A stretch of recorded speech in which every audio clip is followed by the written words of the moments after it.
Bakit mas maraming nagsasabi na mas masaya yung childhood ng mga batang 90s kaysa sa ngayon?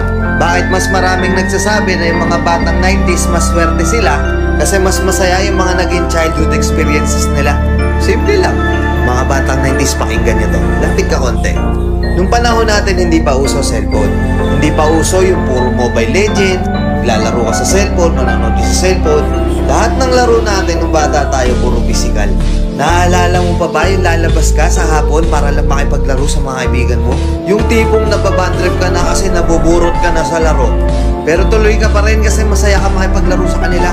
Yung tipong lalabas ka ng alas 3 ng hapon hanggang alas 6, hindi ka na pwedeng magpagabi kasi mapapalo ka. Pero yung maiksing oras na yun para makapaglaro ka, pakiramdam mo ang haba-haba na. Naalala mo pa ba?